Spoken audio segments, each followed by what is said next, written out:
All right, day 3 of week 3's daily math. So our first problem is an addition problem. So we are going to stack the numbers on top of each other. Make sure your numbers align with the correct place value. All your ones are in your ones column. All your tens are in your tens column, and so forth.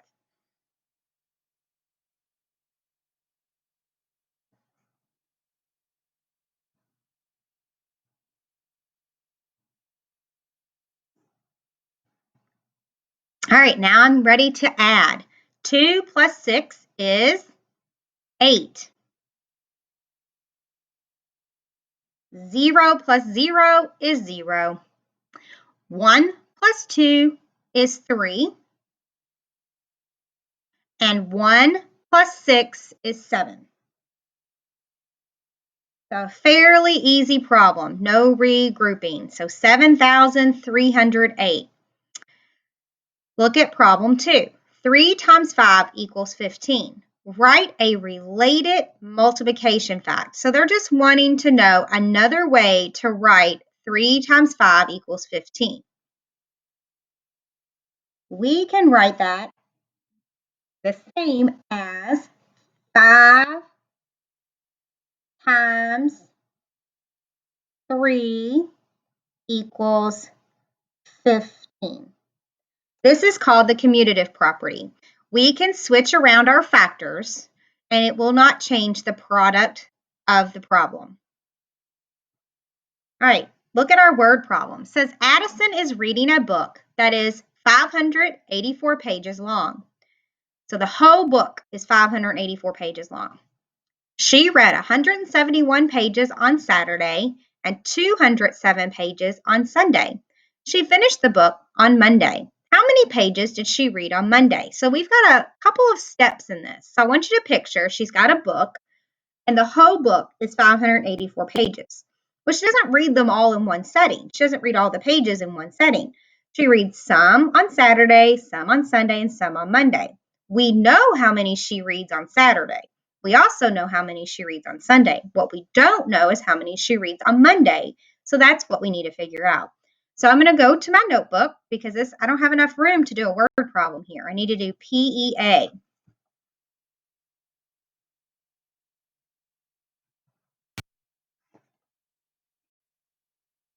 Okay, so the first thing I'm going to do is I'm going to set up my picture.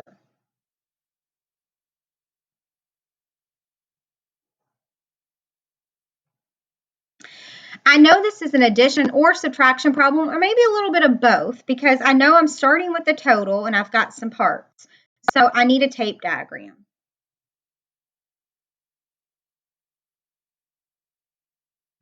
So I need to figure out what I do know.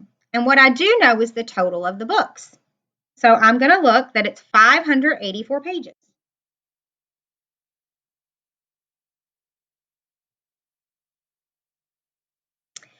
And then I know she reads the book in 3 days. It takes her Saturday, Sunday, and Monday. So I need 3 pieces of tape. Or 3 sections. Or 3 groups, however you want to look at it. All right, so on Saturday, she reads 171 pages.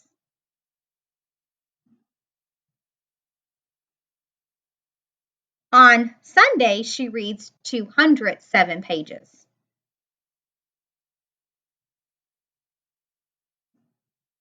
And then on Monday, we don't know yet.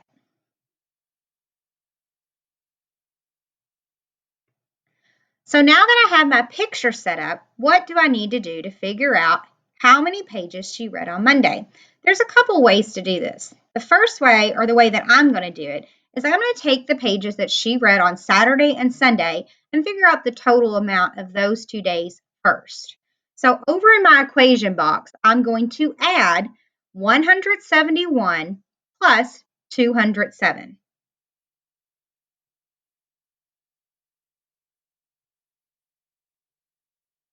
Remember to stack them on top of each other. 1 plus 7 is 8. 7 plus 0 is 7.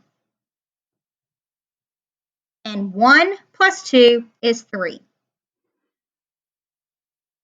So at the end of the day on Sunday, she's read a total of 378 pages. Remember, she reads the rest on Monday, and that's what we need to figure out. So what we know is we now know the total is 584.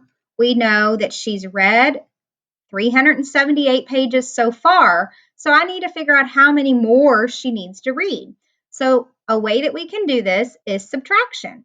So I'm going to take my total, 584, and subtract 378. I'm going to do it right under the equation problem. So this is a two-step problem.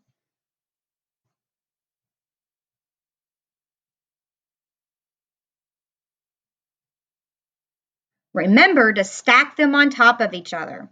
So I'm going to look at my ones place. It says 4 minus 8. 4 is too small to subtract 8 from. So I'm going to go to my tens place and I'm going to borrow from the tens place and regroup them into the ones place. So I'm going to take 1 10 away. If I have 8 and I take 1 away, I have 7 left. And now I'm going to put those 10 into the ones place. So if I add 10 to 4, that gives me 14. Now I'm ready to subtract my ones place. 14 minus 8. Remember, you could count up if you need to. So I could go 8, 9, 10, 11, 12, 13, 14. So how many fingers do I have? I have 6. So 14 minus 8 is 6. 7 minus 7 is 0. And 5 minus 3 is 2. That is our final answer. So how many pages did she read on Monday? She read 206 pages. So in my answer, I'm going to write Addison read 206 pages on Monday.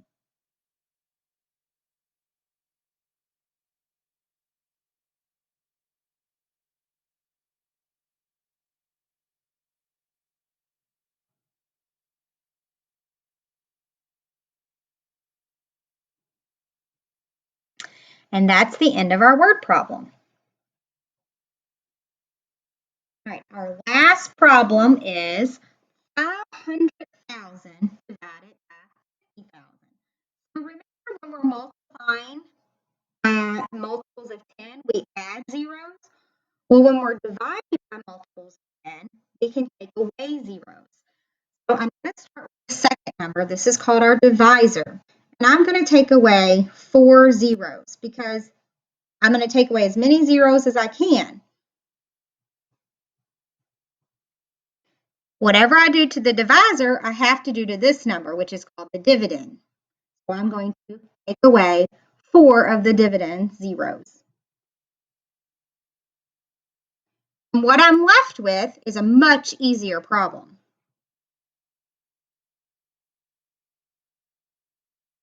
What I'm left with is 50 divided by 5. And that becomes much easier.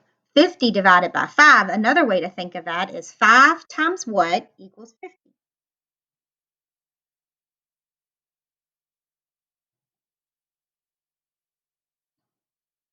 And you should have gotten the answer 10.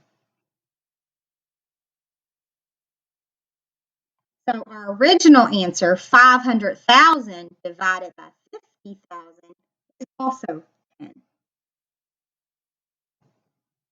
You can also think of this as